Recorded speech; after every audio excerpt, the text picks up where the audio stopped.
Modi mega package ಯಾರಿಗೆ ಎಷ್ಟು?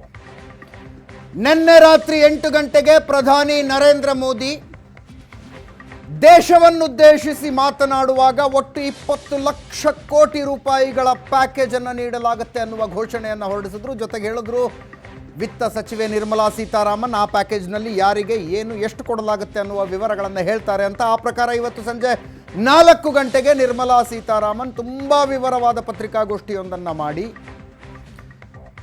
ಆ ಪ್ಯಾಕೇಜ್ನ ಒಂದು ಭಾಗವನ್ನು ವಿವರಿಸಿದ್ರು. ಆ ಭಾಗದಲ್ಲಿ ತುಂಬ ಖುಷಿಯಾಗಿದ್ದು ಉದ್ಯಮಿಗಳಿಗೆ. ಉದ್ಯಮಕ್ಕೆ ಅತ್ಯಾವಶ್ಯಕವಾಗಿ ಒಂದು ಬೂಸ್ಟ್ ಬೇಕಾಗಿತ್ತು.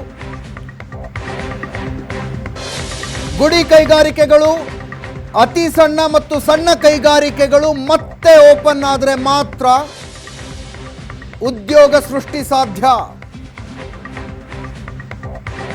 ಕೊರೋನಾ ಲಾಕ್ಡೌನ್ನಿಂದ ಉದ್ಯೋಗ ಕಳೆದುಕೊಂಡು ಬೀದಿಗೆ ಬಿದ್ದಂಥವರಿಗೆ ಮತ್ತೆ ನೆಮ್ಮದಿ ಸಿಗಬೇಕು ಅಂದರೆ ಉದ್ಯಮಗಳ ಆರಂಭ ಆಗಬೇಕು. ಆ ಉದ್ಯಮಗಳ ಆರಂಭ ಆಗೋದಕ್ಕೆ ಬೇಕಾದಂಥ ಟಾನಿಕ್ ಕೊಡುವ ಪ್ರಯತ್ನ ನಡೆದಿದೆ ಇವತ್ತು.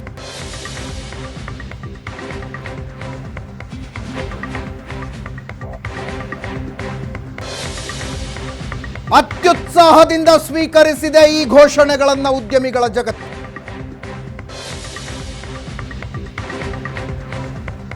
ಸಂಬಳ ಪಡೆಯುವಂಥವರು, ಸಂಬಳ ಕೊಡುವಂಥವರು ಇಬ್ಬರಿಗೂ ಕೂಡ ರಿಲೀಫ್ ನೀಡುವ ಪ್ರಯತ್ನ.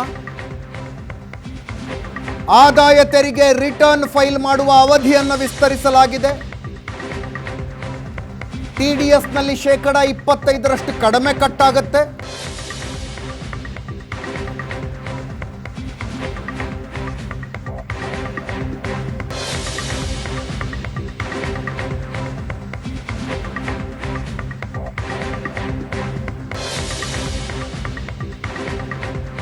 ಉಳಿದೆಲ್ಲಕ್ಕಿಂತಲೂ ತುಂಬ ಪ್ರಮುಖವಾದ ಘೋಷಣೆ ಅಂತ ಅನಿಸಿದ್ದು 200 ಕೋಟಿ ರೂಪಾಯಿ ವರೆಗಿನ ಟೆಂಡರ್ನಲ್ಲಿ ಭಾಗಿಯಾಗೋದಕ್ಕೆ ವಿದೇಶದ ಕಂಪನಿಗಳಿಗೆ ಸಾಧ್ಯ ಇಲ್ಲ.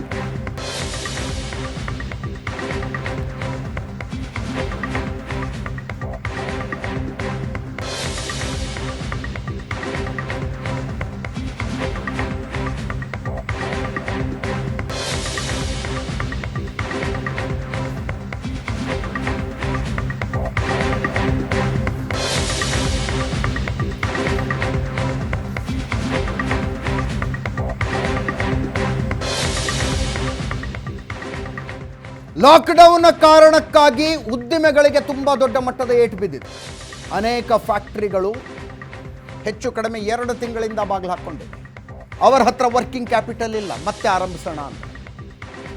ಆ ವರ್ಕಿಂಗ್ ಕ್ಯಾಪಿಟಲ್ ಅನ್ನು ಒದಗಿಸಿ ಕೊಡೋದಕ್ಕೆ 3 ಲಕ್ಷ ಕೋಟಿ ರೂಪಾಯಿಗಳನ್ನು ಬ್ಯಾಂಕ್ಗಳಿಗೆ ಅವೈಲೇಬಿಲಿಟಿ ಮಾಡಲಾಗಿದೆ. ಆ ಬ್ಯಾಂಕ್ ಮೂಲಕ ಸಾಲ ತೆಗೆದುಕೊಳ್ಳಬಹುದು. ತೆಗೆದುಕೊಳ್ಳುವ ಸಾಲಕ್ಕೆ ಗ್ಯಾರಂಟಿಯಾಗಿ ಕೇಂದ್ರ ಸರ್ಕಾರ ಇರುತ್ತೆ. This is the big move.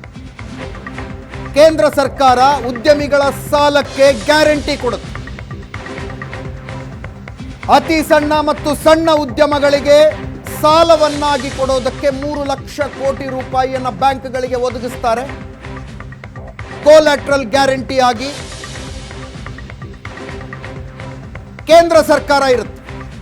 ಅದರ ಜೊತೆ ಅತಿ ಸಣ್ಣ ಮತ್ತು ಮಧ್ಯಮ ಗಾತ್ರದ ಉದ್ಯಮಗಳ ವ್ಯಾಖ್ಯೆಯನ್ನು ಬದಲಾಯಿಸಲಾಗಿದೆ. ಉದ್ಯಮ ವಲಯದಲ್ಲಿ ಒಂದು ರೀತಿ ಸಂಚಲನ ಮೂಡಿಸಿರುವ ಮೂವ್ ಇದು. ವ್ಯಾಖ್ಯೆ ಬದಲಾಯಿಸಿದ್ದಾರೆ. ಈ ಮುಂಚೆ ಎಷ್ಟು ವ್ಯವಹಾರ ಮಾಡ್ತಾ ಇದ್ದವರನ್ನ ಅತಿ ಸಣ್ಣ ಉದ್ಯಮಗಳು ಅಂತ ಕರೀತಾ ಇದ್ರು, ಈಗ ಆ ಬ್ರಾಕೆಟ್ ಒಳಗೆ ಸಣ್ಣ ಉದ್ಯಮೆದಾರರು ಬರ್ತಾರೆ. ಅದರ ವಿವರಗಳನ್ನು ಹೇಳ್ತೀನಿ ನಾನು. ಅಕ್ಟೋಬರ್ 31ರಿಂದ ಸಾಲ ಮರುಪಾವತಿಗೆ 4 ವರ್ಷದ ಅವಧಿ. 1 ವರ್ಷ ಬಡ್ಡಿ ಇರೋದಿಲ್ಲ. 1 ವರ್ಷ 15,000 ಕೋಟಿ ರೂಪಾಯಿಗಳ ತುರ್ತು ಆರೋಗ್ಯ ನಿಧಿ ಸ್ಥಾಪನೆಯಾಗಿದೆ.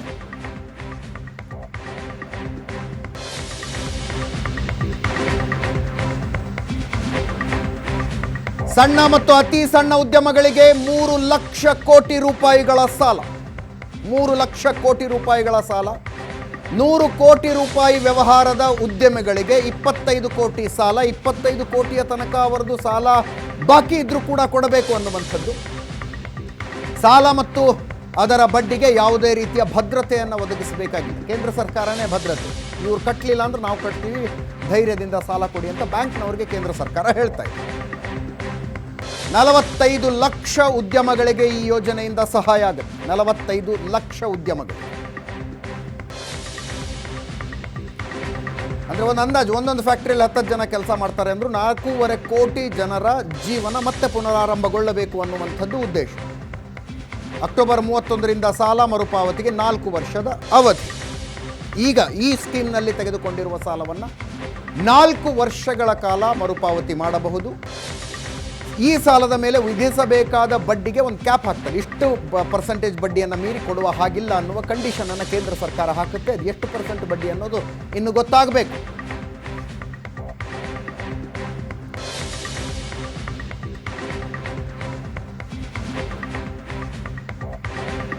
ಇದು ಇಂಟ್ರೆಸ್ಟಿಂಗ್ ಆದಂಥ ವಿಷಯ. ಈ ಮುಂಚೆ 25 ಲಕ್ಷದ ತನಕ ಬಂಡವಾಳ ಹಾಕಿ 1 ಕೋಟಿಯ ತನಕ ವಾರ್ಷಿಕ ಟರ್ನ್ ಓವರ್ ಮಾಡ್ತಾ ಇದ್ದ ಉದ್ಯಮಗಳನ್ನು ಅತಿ ಸಣ್ಣ ಉದ್ಯಮದ ವ್ಯಾಪ್ತಿಗೆ ತರಲಾಗಿದೆ. 25 ಲಕ್ಷ ಬಂಡವಾಳ. ಈಗ 1 ಕೋಟಿಯ ತನಕ ಬಂಡವಾಳ ಹಾಕಿದ್ರೂ ಕೂಡ ಅದು ಅತಿ ಸಣ್ಣ ಉದ್ಯಮವೇ. ಅತಿ ಸಣ್ಣ ಉದ್ಯಮಗಳಿಗೆ ಸಿಗುವ ಅಷ್ಟು ಬೆನಿಫಿಟ್ಗಳು ಈಗ 1 ಕೋಟಿ ಬಂಡವಾಳ ಹಾಕದವರೆಗೂ ಸಿಗುತ್ತೆ. ಮುಂಚೆ 25 ಲಕ್ಷ ಬಂಡವಾಳ ಮಾತ್ರ ಹಾಕಿರಬೇಕಾಗಿತ್ತು. 1 ಕೋಟಿ ವ್ಯವಹಾರ ಮಾತ್ರ ಇತ್ತು. ಈಗ 5 ಕೋಟಿಯ ತನಕ ವಾರ್ಷಿಕ ಟರ್ನ್ ಓವರ್ ಮಾಡುವ ಉದ್ಯಮ ಇದ್ರೂ ಕೂಡ ಅದು ಅತಿ ಸಣ್ಣ ಉದ್ಯಮದ ವ್ಯಾಪ್ತಿಗೆ ಬರುತ್ತೆ. ಅತಿ ಸಣ್ಣ ಉದ್ಯಮಗಳಿಗೆ ಕೊಡಮಾಡುವ ಅಷ್ಟು ಲಾಭಗಳು ಇವರಿಗೆ ಸಿಗುತ್ತೆ.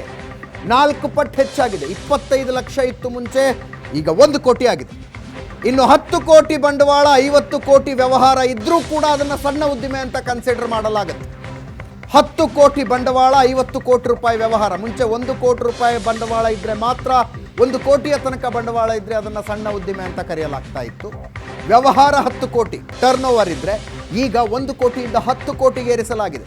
10 ಕೋಟಿಯ ತನಕ ಬಂಡವಾಳ ಹೂಡಿದ್ರೂ ಕೂಡ ಆ ಬಂಡವಾಳ ಹೂಡಿದವರು ಸಣ್ಣ ಉದ್ಯಮಿ. ಇದು 20 ಕೋಟಿ ಬಂಡವಾಳ 100 ಕೋಟಿಯ ತನಕ ವಾರ್ಷಿಕ ಟರ್ನ್ ಓವರ್ ಇದ್ರೆ ಈಗ ಅದು ಮಧ್ಯಮ ಉದ್ದಿಮೆ, ಮಧ್ಯಮ ಗಾತ್ರದ ಉದ್ದಿಮೆ. ಮುಂಚೆ 10 ಕೋಟಿ ರೂಪಾಯಿ ಬಂಡವಾಳ 50 ಕೋಟಿ ರೂಪಾಯಿ ವ್ಯವಹಾರ ಇದ್ರೆ ಮಾತ್ರ ಅದನ್ನ ಮಧ್ಯಮ ಗಾತ್ರದ ಉದ್ದಿಮೆ ಅಂತ ಕರೀಲಾಗ್ತಾ ಇತ್ತು. 10 ಕೋಟಿಗಿಂತ ಜಾಸ್ತಿ ವ್ಯವಹಾರ ಮಾಡಿದ್ರೆ ನೀವು ದೊಡ್ಡ ಉದ್ದಿಮೆದಾರರಾಗ್ತಾ ಇದ್ರಿ. ಮಧ್ಯಮ, ಸಣ್ಣ, ಅತಿ ಸಣ್ಣ ಉದ್ದಿಮೆಗಳಿಗೆ ಸಿಗುವ ಯಾವ ಲಾಭ ಕೂಡ 10 ಕೋಟಿಗಿಂತ ಜಾಸ್ತಿ ಬಂಡವಾಳ ಹೂಡಿದವರಿಗೆ ಸಿಗ್ತಾ ಇರಲಿಲ್ಲ. ಈಗ 20 ಕೋಟಿ ಬಂಡವಾಳ ಹೂಡಿದ್ರೂ ಕೂಡ ಮಧ್ಯಮ ಗಾತ್ರದ ಇಂಡಸ್ಟ್ರಿ ಆಗುತ್ತೆ. ಎಲ್ಲ ಲಾಭಗಳು ಇವರಿಗೆ ಸಿಗುತ್ತೆ. ಈಗ ವ್ಯಾಖ್ಯೆ ಬದಲಾಗೋದು ಅಂದ್ರೆ ಇದು. ಅತಿ ಸಣ್ಣ ಮತ್ತು ಮಧ್ಯಮ ಗಾತ್ರದ ಉದ್ದಿಮೆಗಳ ವ್ಯಾಖ್ಯೆ ಬದಲಾಗಿದೆ, ಡೆಫಿನಿಷನ್ ಬದಲಾಗಿದೆ. ಇದರ ಅರ್ಥ ಇನ್ನೂ ಹೆಚ್ಚು ಉದ್ಯಮಿಗಳು ಈ ಬ್ರಾಕೆಟ್ ಒಳಗೆ ಬರ್ತಾರೆ. ಈ ಬ್ರಾಕೆಟ್ನೊಳಗೆ ಬಂದಂಥವರಿಗೆ ಸಿಗುವ ಲಾಭದಲ್ಲಿ ತುಂಬ ಜನ ಉದ್ಯಮಿಗಳಿಗೆ ಸಿಗೋದಕ್ಕೆ ಶುರುವಾಗುತ್ತೆ. ಇದು ಉದ್ಯಮ ಜಗತ್ತಿನಲ್ಲಿ ಒಂದು ರೀತಿ ಖುಷಿಯನ್ನ ಮೂಡಿಸಿರುವಂತಹ ಸುದ್ದಿ.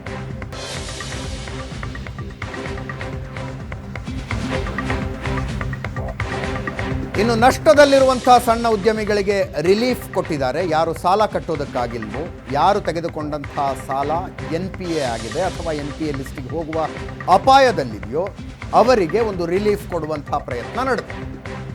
ಕೇಂದ್ರದಿಂದ 20,000 ಕೋಟಿ ರೂಪಾಯಿ ವಿಶೇಷ ಸಹಾಯಧನ ಅವರಿಗಾಗಿ.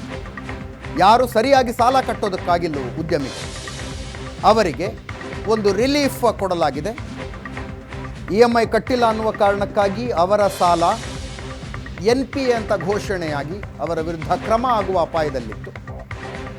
ಅಂಥವರ ರಿಲೀಫ್ ಇದು. ಸಣ್ಣ ಮತ್ತು ಅತಿ ಸಣ್ಣ ಕಂಪನಿಗಳಿಗೆ 4,000 ಕೋಟಿ ರೂಪಾಯಿ. ಸಾಲಕ್ಕೆ ಸರ್ಕಾರ ಗ್ಯಾರಂಟಿ ಕೊಡುತ್ತೆ. ಸಾಲ ತೆಗೆದುಕೊಳ್ಳೋದಕ್ಕೆ ಹೋದಾಗ ನಿನ್ನ ಹತ್ರ ಗ್ಯಾರಂಟಿಯಾಗಿ ಇಡೋದಕ್ಕೆ ಏನಿದೆ ಅಂತ ಕೇಳಿದ್ರೆ ಕೇಂದ್ರ ಸರ್ಕಾರ ಇದೆ ಅಂತ ಹೇಳಬಹುದು. ಇನ್ನು 4 ವರ್ಷದ ಸಾಲ ಪಡೆದವರಿಗೆ, ಈ ವಿಶೇಷ ಯೋಜನೆಯಲ್ಲಿ ಸಾಲ ಪಡೆದಂಥವರಿಗೆ 1 ವರ್ಷ ಬಡ್ಡಿ ಮನ್ನಾ ಇರುತ್ತೆ. 1 ವರ್ಷದ ಬಡ್ಡಿಯನ್ನು ಅವರು ಕಟ್ಟೋ ಹಾಗಿಲ್ಲ. ಇನ್ನು 2 ಲಕ್ಷ ಸಣ್ಣ ಮತ್ತು ಅತಿ ಸಣ್ಣ ಮಧ್ಯಮ ಗಾತ್ರದ ಉದ್ಯಮಿಗಳಿಗೆ ಇದರಿಂದ ಪ್ರಯೋಜನ ಆಗುತ್ತೆ. 3 ಲಕ್ಷ ಕೋಟಿಯನ್ನು ಹಂಚಲಾಗಿದೆ ಬೇರೆ ಬೇರೆ ಸೆಕ್ಟರ್ನ ಉದ್ಯಮಿಗಳಿಗೆ. ಬಡ್ಡಿ ವಿನಾಯಿತಿ ಬೇಕು. 1 ವರ್ಷದ ಬಡ್ಡಿ ವಿನಾಯಿತಿ ಅಂದರೆ ಅಕ್ಟೋಬರ್ ಒಳಗಡೆ ಅರ್ಜಿ ಸಲ್ಲಿಸಿ ಅದಕ್ಕೆ ಒಪ್ಪಿಗೆ ತಗೋಬೇಕು. ಬಡ್ಡಿ ವಿನಾಯಿತಿಗೆ ಒಪ್ಪಿಗೆಯನ್ನು ತೆಗೆದುಕೊಳ್ಳಿ.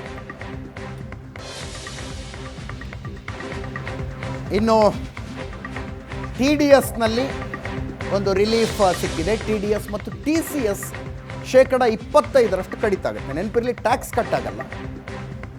ನೀವು 1 ಲಕ್ಷ ರೂಪಾಯಿ ಸಂಬಳ ಪಡೀತಾ ಇದ್ದರೆ 10,000 ರೂಪಾಯಿ ಸಂಬಳ ಅಲ್ಲ, ಅದು ಟಿ ಡಿ ಎಸ್ ಕಟ್ಟಾಗ್ತಾ ಇತ್ತು 10,000 ರೂಪಾಯಿ. ಇನ್ನು ಮೇಲೆ 7,500 ಕಟ್ಟಿದರೆ ಸಾಕು. ಅಂತಿಮವಾಗಿ ಟಿ ಡಿ ಎಸ್ ರಿಟರ್ನ್ ಏನು ಬರ್ತಾ ಇತ್ತು ಆ ರಿಟರ್ನಲ್ಲಿ ಕಡಿಮೆ ದುಡ್ಡು ಬರುತ್ತೆ, ಆದರೆ ಸದ್ಯಕ್ಕೆ ನಿಮ್ಮ ಕೈಯಲ್ಲಿ ದುಡ್ಡು ಇರುತ್ತೆ. 2021 ಮಾರ್ಚ್ 31 ತನಕ ಟಿ ಡಿ ಎಸ್ನಲ್ಲಿ 25% ಕಡಿತ ಆಗುತ್ತೆ.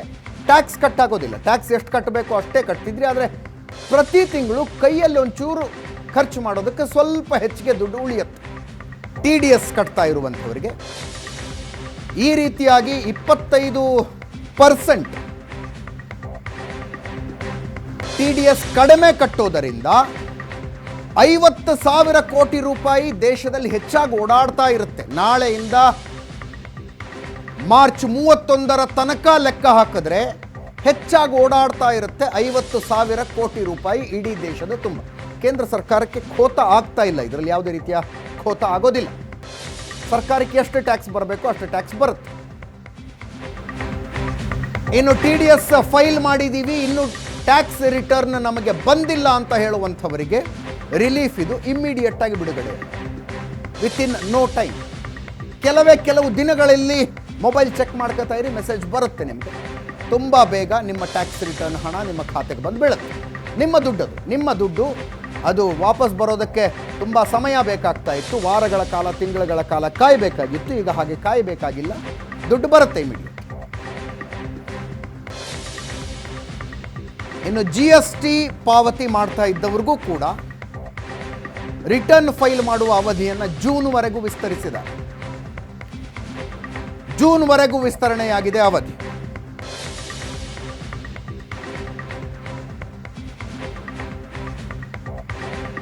ಇನ್ಕಮ್ ಟ್ಯಾಕ್ಸ್ ರಿಟರ್ನ್ ಫೈಲ್ ಮಾಡೋದಕ್ಕೂ ಕೂಡ ಜೂನ್ವರೆಗೂ ಅವಧಿಯನ್ನು ವಿಸ್ತರಿಸಲಾಗಿದೆ.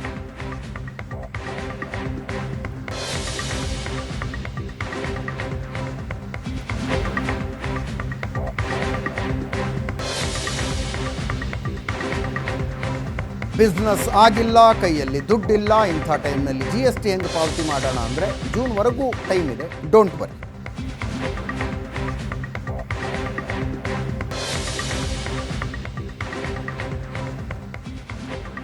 ಇನ್ನು ಪ್ರಾವಿಡೆಂಟ್ ಫಂಡ್ ಕಟ್ತಾ ಇದ್ದಂಥ ಉದ್ಯೋಗದಾತರಿಗೆ ಮತ್ತು ಉದ್ಯೋಗಿಗಳಿಗೆ ಇಬ್ಬರಿಗೂ ಕೂಡ ರಿಲೀಫ್ ಆಗುವಂಥ, ಸಮಾಧಾನ ತರುವಂಥ ಒಂದಷ್ಟು ಘೋಷಣೆಗಳು ಆಗಿದೆ ಇವತ್ತಿನ ನಿರ್ಮಲಾ ಸೀತಾರಾಮನ್ ಅವರ ಪ್ರೆಸ್ ಮೀಟ್ನಲ್ಲಿ. ಅದರ ಬಗ್ಗೆ ಹೇಳ್ತೀನಿ, ಒಂದು ಸಣ್ಣ ಬ್ರೇಕ್ ಆಗುತ್ತೆ.